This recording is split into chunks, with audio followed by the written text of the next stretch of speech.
2020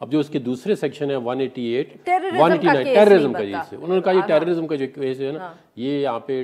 اس میں یہ ہے نا کہ بعض اوقات کہتے ہیں جی کہ آپ نے اگر ٹیررزم ہے تو عمران خان سے کیا ریکوری کرنی ہے، کوئی خود کچھ جیکٹ ریکور کرنی ہے، کوئی کلاشن کوف ریکور کرنی ہے، کہ سوائے ایک تقریر کے آپ کے پاس اور کچھ ہے ہی نہیں. تو وہ اب دیکھیں نا اب یہ بھی کر رہے ہیں تو پولیٹیکلی ویسے میں نہیں چاہتا کہ پولیٹیکلی ایف آئی آر نہیں ہونی چاہیے. اب دیکھو انہوں نے پنجاب کے اندر مریم اورنگزیب جو ہے وہ فیمیل ہے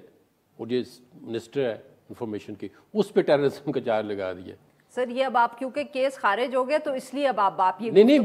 میں دونوں طرف سے کہہ رہا ہوں. نہیں سر اگر یہ پہلے آپ کہتے نا تو پھر بات بھی بنتی. اب کیونکہ پہلے انہوں نے اس سے پہلے بھی لگائے جب پہلے عمران خان کی حکومت تھی تو بہت سارے لوگوں میں 124A 780 یہ ریکارڈ پہ ہے بات، بہت زیادہ ایسے کیس تھے جو یہاں پہ ٹیررزم نہیں بنتا تھا وہ انہوں نے لگائے ہیں. یہ ایک مطلب ایک روش چلنے کے لیے جی کہ 780A لگا دو 780A. اس کا نقصان یہ ہوتا ہے کہ آپ جو ہے پولیٹیکل لیڈروں کو آپ دہشت گرد نہ بنائیں، ٹھیک ہے. اس کے اگر کسی ڈیفینیشن میں بھی فال کرتا ہے تو ابھی کورٹ نے ڈیسائیڈ کر دیا ہے. لیکن اب اس میں ان کے پاس یہ بھی ریمیڈی تھی کہ یہ اینٹی ٹیررزم کورٹ میں بھی اپلیکیشن موو کرتے سیکشن 23 کی، تو وہاں پہ بھی اس کا جو ہے نا وہ فیصلہ دے دیتی کورٹ کہ جی ہمارے جو ہے اینٹی ٹیررزم ٹرائل جو کورٹ ہے اس میں ٹرائل نہیں ہو سکتا، آپ آرڈینری کورٹ میں لے جائیں. اور وہی فیصلہ آج چیف جسٹس صاحب نے دیا ہے کہ اس میں 780 کا جو سیکشن ہے وہ نہیں بنتا. انہوں نے اس کی حد تک ایف آئی آر جو ہے اور باقی سیکشن میں مینٹین.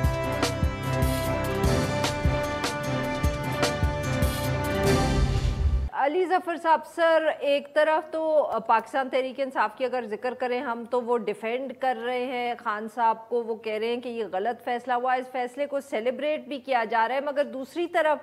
آپ لوگوں کی جو پنجاب حکومت ہے، پاکستان تحریک انصاف کی جو پنجاب حکومت ہے، اس نے مسلم لیگ نواز کے جو لیڈرز ہیں ان کے خلاف یہی اسی دفعات کے تحت مقدمہ جو ہے وہ درج کر لیا. یہ عارفہ دیکھیں دو مختلف معاملات ہیں. سب سے پہلے تو پولیٹیکل لیڈرز کا کام ہوتا ہے کہ وہ پبلک میں جب جائیں تو سپیچز کریں، اور سپیچ جب آپ کر رہے ہوتے ہیں اس میں آپ کئی چیزیں کہتے ہیں، کئی چیزیں نہیں کہتے، کئی ایسے الفاظ استعمال ہوتے ہیں جو شاید ان کو مس انڈرسٹینڈ بھی کیا جا سکتا ہے. نیت کچھ اور ہوتی ہے، الفاظ کچھ اور ہوتے ہیں، اور یہ پاکستان کی تاریخ میں ایسا ہوتا رہا ہے. لیکن کبھی ایسا نہیں ہوا کہ ان سپیچز پہ دوسری پولیٹیکل جو اپوزیشن ہے وہ مقدمات دائر کر دے کہ کوئی کرمنل اوفینس ہوا ہے.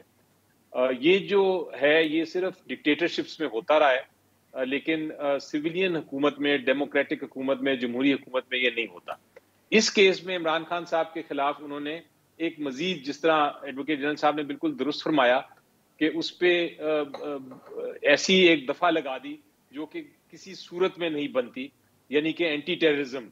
ایکٹ کے تحت. وہ صرف اس کی وجہ یہ تھی کہ کسی طرح وہ اریسٹ کر لیں اور وہ مقدمہ ٹیررسٹ کورٹ میں چلے، کیونکہ اینٹی ٹیررسٹ کورٹ کی جو پروسیجرز ہیں وہ زیادہ مشکل ہوتے ہیں. جو کیس فائل کیا گیا تھا اس میں یہ کہا گیا تھا کہ پوری ایف آئی آر جو ہے یہی غلط ہے، یہ بے بنیاد ہے، اس کو کوش کر دیں، اس کو ختم کر دیں. لیکن جو ہائی کورٹ نے فیصلہ کیا ہے وہ ایک درمیانہ رستہ نکالا ہے اور یہ کہا ہے کہ جہاں تک تو ٹیررزم کا تعلق ہے وہ تو بالکل دفعات بنتے ہی نہیں، وہ تو ایک بچہ بھی جانتا ہے کہ نہیں بنتے. تو انہوں نے اس کو، اور جو انہوں نے حوالہ دیا ایڈوکیٹ جنرل صاحب نے، سپریم کورٹ کی ججمنٹس بھی اس پہ ہیں، تو اس کو تو انہوں نے کہا کہ یہ تو اس ایف آئی آر سے نکال دیں. باقی جو اوفینسز لگائے گئے ہیں یا الزامات لگائے گئے ہیں اس کی انویسٹیگیشن آپ کریں، اور انویسٹیگیشن کے بعد اگر کوئی چیز نکلتی ہے تو پھر آپ اس کے خلاف ٹرائل کریں. وہ ایک سچویشن ہے. اب یہ فیصلہ کرنا ہے پی ٹی آئی نے اور عمران خان صاحب نے کہ اس فیصلے کے خلاف اس حد تک اپیل دائر کرنی ہے کہ کیس بالکل ہی کوش ہونا چاہیے، یا وہ ٹرائل فیس کرنا چاہیں گے، انویسٹیگیشن فیس کرنا چاہیں گے، باقی جو شکیں رہ گئی ہیں. تو یہ اب آگے جا کے دیکھنا ہے. لیکن کم از کم وہ جو ٹیررزم والا ایشو تھا جو بالکل ہی بے بنیاد تھا، اس کا کوئی لیک ہی نہیں بنتا تھا، وہ ختم کر دیا. اب آپ نے دوسرا ذکر کیا جو پنجاب میں جو کیسز فائل ہوئے وہ مختلف نوعیت کے ہیں، کیونکہ وہ ہے اگر آپ کسی کو انسائٹ کرتے ہیں کہ آپ ایسا کوئی بات کرتے ہیں کہ کوئی کسی کو جا کے نقصان پہنچائے، اس کی ریلیجس سینٹیمنٹس کے بارے میں بات کرنے کے بعد اس پہ کوشش کرتے ہیں کہ دوسرا کوئی پبلک سے اٹھ کے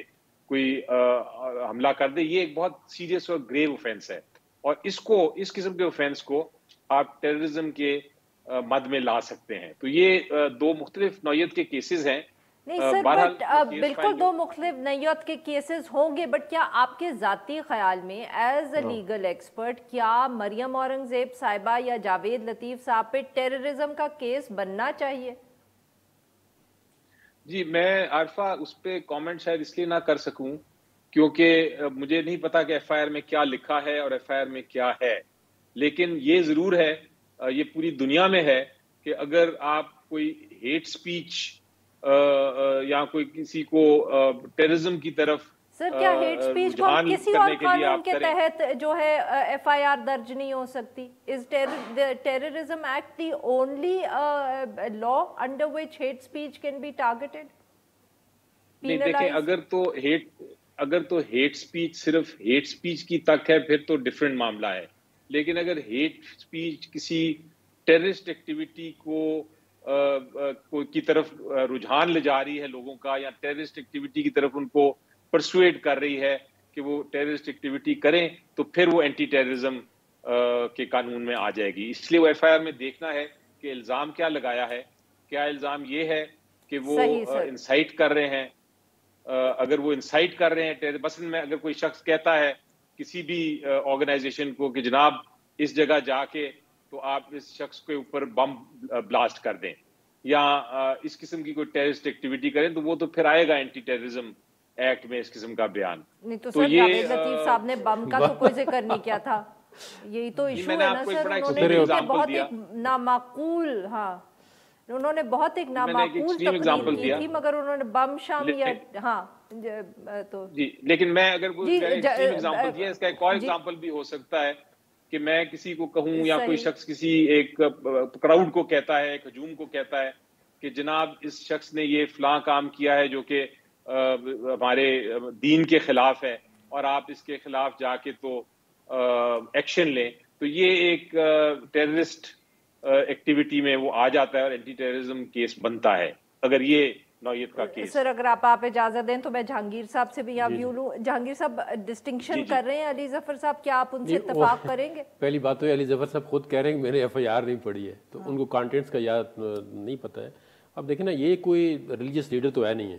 یا کوئی یہاں پہ یہ شیعہ سنی فسادات تو نہیں کرانا چاہتے،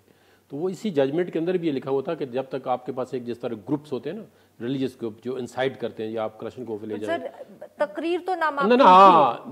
نہیں، تقریر کے حد تک تب کو دوسرے افینس لگا سکتے ہیں، جس طرح میں ویسے آپ سے آپ کا ذاتی ویو پوچھوں، تقریر تو نامعقول تھی، دیکھیں ان کو نہیں ایسے تقریر کرنا کوئی بھی، چاہیے، دیکھیں اور پی کوئی ٹی بھی وی بندہ کے ہو، اوپر ایئر ہوئی تھی۔ دیکھیں کوئی بھی بندہ ہو، کوئی بھی تقریر کرتا ہے، اور خاص کر جو پولیٹیکل لیڈر ہیں ان کو سوچ سمجھ کے بات کرنی چاہیے، جو بھی ہو چاہے عمران خان ہو۔ نہیں آپ مطلب کہ عمران خان صاحب کی جو تقریر ہے اس کو آپ جاوید لطیف صاحب کی تقریر سے میں ملا نہیں رہا ہوں، میں نہیں کہتا ہوں۔ دیکھو اگر کوئی ایسے، دیکھو نا، آپ سوسائٹی کے اندر رہ رہے ہیں،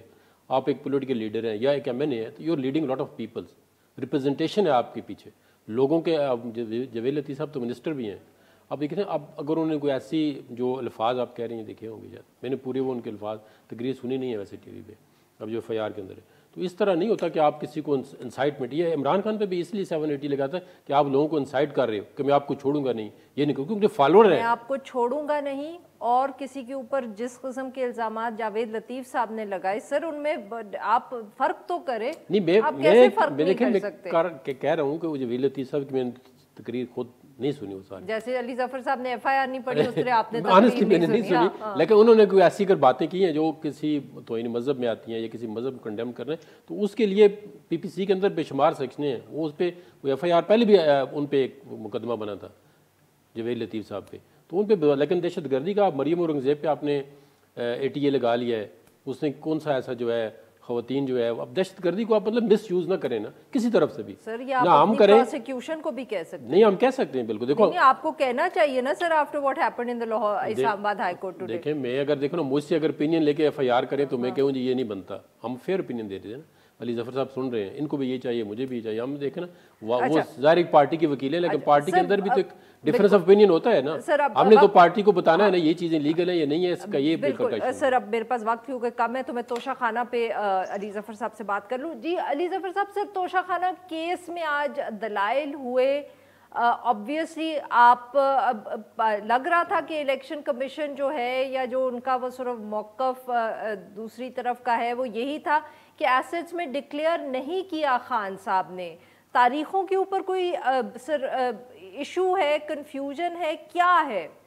انہوں نے آپ سے شاید یہ بھی سوال پوچھا سر کہ آپ بتائیں کہ یہ پیسے کہاں سے آئے, جس پہ آپ نے کہا کہ یہ وہ پوچھ نہیں سکتے. جی, اس میں کوئی کنفیوژن نہیں ہے. جو الزام لگایا تھا اسپیکر صاحب نے اور جس کی ریفرنس بھیجی تھی وہ یہ تھا کہ عمران خان صاحب نے جو گفٹس توشہ خانہ سے خریدے ان کے نمبر 1 پیسے نہیں دیے, اور دوسرا یہ کہ ان کو نہ اپنے ٹیکس ریٹرنز میں ڈکلیئر کیا ان ایسٹس کو یا ان گفٹس کو جو انہوں نے خریدے, نہ ہی انہوں نے جو اسٹیٹمنٹ دیتے ہیں اثاثوں کی الیکشن کمیشن کو اس میں ڈکلیئر کیے. اس لیے ان کے خلاف آرٹیکل 62(1)F یعنی جس میں یہ کہا گیا ہے کہ آپ آنیسٹ اینڈ امین نہیں, آپ صادق اور امین نہیں رہے, آپ ایماندار نہیں رہے, اس لیے وہ آپ ڈسکوالیفائی ہو جاتے ہیں, وہ ان کے اوپر وہ لاگو ہوتا ہے اور الیکشن کمیشن آف پاکستان کو ان کو ڈسکوالیفائی کر دینا چاہیے. تو سب سے پہلے تو عدالت الیکشن کمیشن آف پاکستان کو یہ دکھایا گیا کہ جو خریداری کی تھی اس کے چلان باقاعدہ جمع کرائے تھے بینک کے اندر اور حکومت کے اکاؤنٹ میں, تو وہ سارے چلان جو پورے ایلیگیشن جو الزام تھا وہ تو 1 سال کا تھا, ہم نے پورے 4 سال کے جو گفٹس تھے یا چلانس تھے وہ جمع کرا دیے. دوسرا سوال یہ تھا ان کا کہ انکم ٹیکس میں آپ نے ڈکلیئر نہیں کیے, تو انکم ٹیکس میں ان کی خریداری بھی دکھائی ہم نے کہ اس کے ڈاکیومنٹس بھی دیے کہ خریداری جو کی تھی وہ بھی ڈکلیئر ہوئی تھی, جو گفٹ ہمارے پاس رہ گئے تھے وہ بھی ڈکلیئر کیے تھے, جو گفٹ بیچ دیے گئے تھے وہ ان کو بھی ڈکلیئر کیا گیا تھا, ان کی جو سیل کی پروسیز جو تھیں جو بینک اکاؤنٹ میں آئی تھیں ان کو بھی ڈکلیئر کیا گیا تھا, اور ان کی سیل کے اوپر ان کی جو ان کو فروخت کیا تھا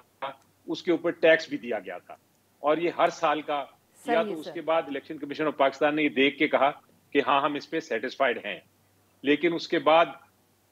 میں نے یہ بھی کہا عدالت کو, الیکشن کمیشن کو, کہ جہاں تک تعلق ہے ہم نے یہ تو بتا دیا آپ کو کہ یہ ساری چیزیں ڈکلیئرڈ تھیں, لیکن جہاں تک قانونی تعلق ہے وہ اسپیکر صاحب نے جو آپ کو ریفرنس آرٹیکل 62(1)F کی بھیجی ہے وہ بھی قانونی طور پہ غلط ہے, اور وہ اس لیے غلط ہے کیونکہ آرٹیکل 62(1)F میں یہ لکھا ہے کہ یہ فیصلہ صرف کورٹ آف لا کر سکتا ہے, یعنی کہ ایک عدالت کر سکتی ہے, کسی کو ڈکلیئر کر سکتی ہے کہ وہ آنیسٹ ہے کہ نہیں. الیکشن کمیشن آف پاکستان جو ہے وہ عدالت نہیں ہے, تو یہ موقف کیا تھا. بالکل ٹھیک سر, میرے پاس وقت بہت کم ہے, میں اگر جدون صاحب سے بھی کامنٹ لے لوں جلدی سے. جدون صاحب 30 سیکنڈ سر, اگر آپ اس پہ کچھ کہنا چاہیں. یہ دیکھیں ہم کا کیس جو ہے وہ ریزرو ہو چکا ہے, اب اس میں ایک پھر پولیٹیکل بات نہیں, لیگل جو انہوں نے اپنا رپلائی سبمٹ کرایا تو انہوں نے بہت ڈیٹیل دی ہے جی کہ یہ چیزیں بھی لے گئے Imran Khan, even table mats, wall hanging, بے شمار جتنی ان کو چیزیں ملی ہیں نا وہ لے کے چلے گئے وہاں سے, اور انہوں نے سلپ لگائیں کہ جی ہم نے اتنے ڈپازٹ کیے. اب وہ کہتے ہیں کہ جو آپ نے پرافٹ بھی لیا ہے, مطلب ایک چیز آپ نے 2 کروڑ کی تھی تو اس کا آپ نے 10 لاکھ روپے جمع کرا کے لے لیا, اور مارکیٹ کے اندر بیچ دی آپ نے 8 کروڑ کی, تو وہاں پہ جو پرافٹ جی یہ لیگلی الاؤڈ نہیں الاؤڈ ہے, لیکن انہوں نے وہ کہتے ہیں ریٹرن یہ جو آپ نے زیادہ پیسے کہے نا آپ کے جو اینول اکاؤنٹ سے اس میں ڈکلیئر نہیں کیے. تو اس میں اگر اوفینس جو ہے دیکھیں اوفینس تو کرپٹ پریکٹس کا بھی بنتا ہے 137 سیکشن جو ہے 137 آف الیکشن ایکٹ 2017 کی, کہ آپ ایک چیزیں جو ہے نا, پھر میں وہی بات کروں گا نا, دیکھو پولیٹیکل لیڈر ہے, دیکھیں نا بہت ساری چیزیں لاؤڈ ہوتی ہے, ایک موریلٹی بھی ہوتی ہے, ایک مطلب ایک اسٹیچر بھی ہوتا ہے. اس وقت ہم قانون کی بات کریں, میں قانون کی بھی بات کر رہا ہوں, قانون کی دیکھیں اگر ان کو لاؤڈ تھا. آپ کے خیال میں یہ سنجیدہ کیس ہے, اس میں ڈسکوالیفیکیشن بنتی ہے خان صاحب؟ ڈسکوالیفیکیشن دیکھیں ہو سکتا ہے ریفرنس ذرا جلدی میں انہوں نے کوئی کر دیا ہو, ڈسکوالیفیکیشن پہ میں اتنا زور نہیں دوں گا کہ ڈسکوالیفیکیشن, لیکن اوفینس بنتا ہے. ہو سکتا ہے کہ الیکشن کمیشن میرے ایز پر مائی اوپینین کہ یہ کیس جو ہے سیشن کورٹ کو بھیج دے کہ کرپٹ پریکٹس کا کیس بنتا ہے, آپ اس کو مطلب ٹرائی کریں, وہ ٹرائل کریں اس کیس کا. اس میں بہت بہت شکریہ ہمارے 2 مہمان, انہوں نے ہمارے لیے وقت نکالا. ناظرین یہاں پہ لیں گے ایک چھوٹا سا بریک, جب ہم بریک سے واپس آئیں گے ہم بات کریں گے گندم کے حوالے سے, اور پنجاب میں گندم کے حوالے سے بات کریں گے. Stay with us.